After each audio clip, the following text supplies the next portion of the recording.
조국혁신당이 당내 주요 당직자들의 성비위 파문으로 모든 당 지도부가 사퇴하고 비대위로 출범했는데 그 비대위원장에 조국 전 대표를 추천하겠다고 지금 발표를 했습니다. 단수 추천. 네, 이제 모레 그 절차를 진행한다는 건데 김희정 의원님 어떻게 보십니까?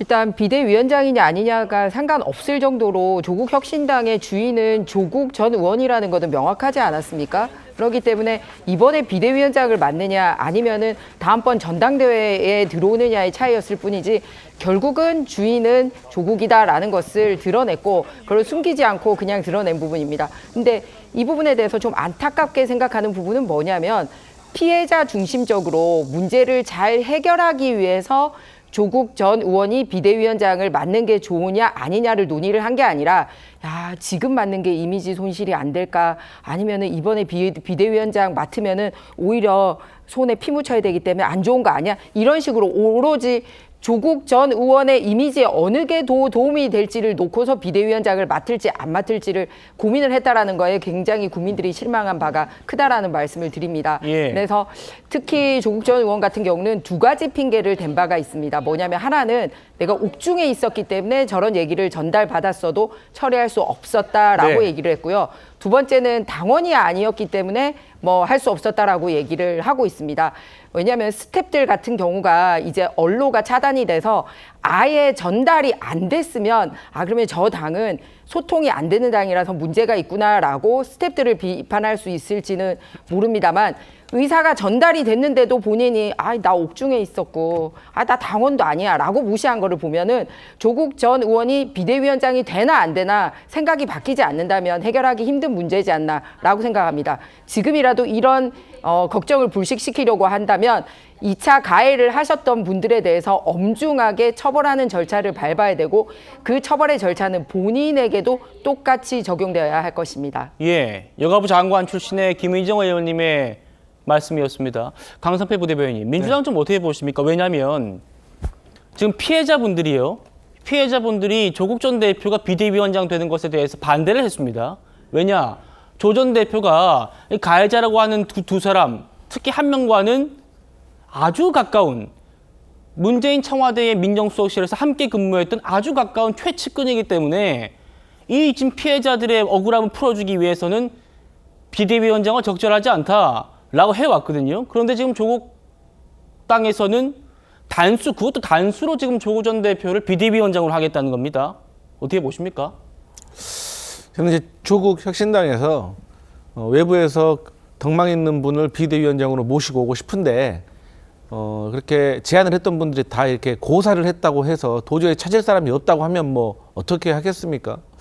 근데 이제 제가 만약에 조국 혁신당의 일원이라고 한다면 누가 뭐라고 하더라도 조국 혁신당의 당원들은 조국 전 대표를 보고 입당을 했을 것이고 예. 또 조국 혁신당에게 표를 주고 국회의원을 12명이나 만들어줬던 국민들도 조국 전 대표에 대한 기대 때문에 만들어줬을 겁니다. 그렇기 때문에 조국 혁신당에 조국이 없다는 것은 사실상 말이 되지 않기 때문에 사실 조국 전 대표가 비대위원장을 맡는 것이 뭐 그렇게 어색하지 않을 수도 있습니다.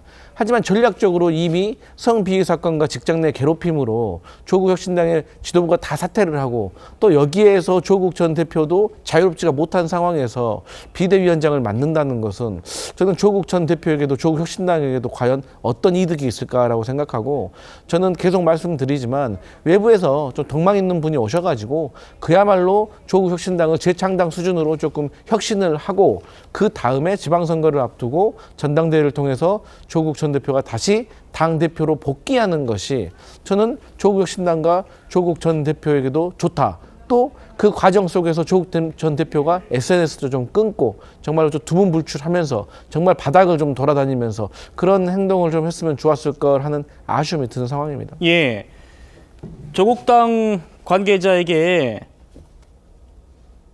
왜 조 전 대표를 단수 추천했습니까? 피해자분들은 반대하고 있는데요. 라고 물었어요.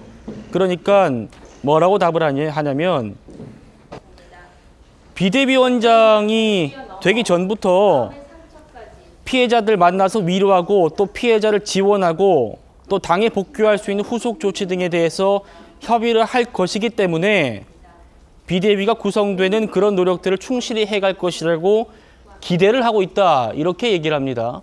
단용 없는 처벌과 온전한 구재랑 변호사님. 단용 없는 처벌과 아니, 지금 감옥에서도 피해자들 구제 위해서 움직이지 않고 침묵했던 분이 앞으로 비대위 꾸리는 과정에서 역할을 할 것이다. 이게 지금 조국당의 입장입니다.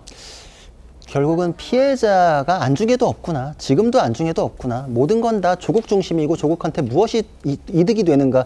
이거 위주로 당이 돌아가는구나라는 걸 또 한 번 확인할 수 있는 것이죠.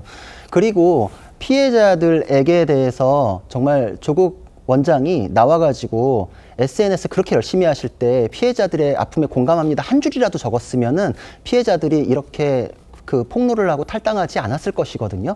그렇게 완전히 외면해 놓고서 이제 와가지고 귀를 기울일 것이다. 그런 게 기대된다. 그 누가 기대하는 거죠? 그런 이미지가 쌓이길 기대한다라는 다른 말 아닌가 이런 생각이 드는데 예. 조국 원장 같은 경우에는 지금 당이 사당이다.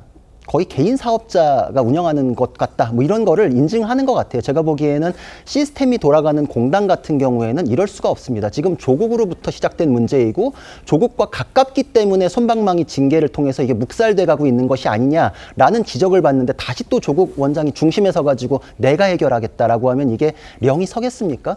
결국은 자신으로부터 시작된 문제라는 것 자체도 부정하는 거예요. 그 이전에 당을 흔드는 배은망덕한 것들이라는 그런 2차 가해가 왜 나왔는지 이제 더 확실히 알겠다 이런 네. 생각까지도 들고 공당이라면은 시스템이 서 있고 그 시스템에 맞게 완전히 별도의 권력을 갖고 있는 권한을 가진 비대위원장이 와가지고 정리를 해야 맞는데 아마 그것도 용납 안 되는 거 아닌가. 누군가가 완전히 와가지고 해체 수준으로 재창당하듯이 하면은 조국 원장의 영향력이 오히려 타격받을까 봐 그것마저도 두려웠던 게 아닌가 하는 의심마저도 듭니다.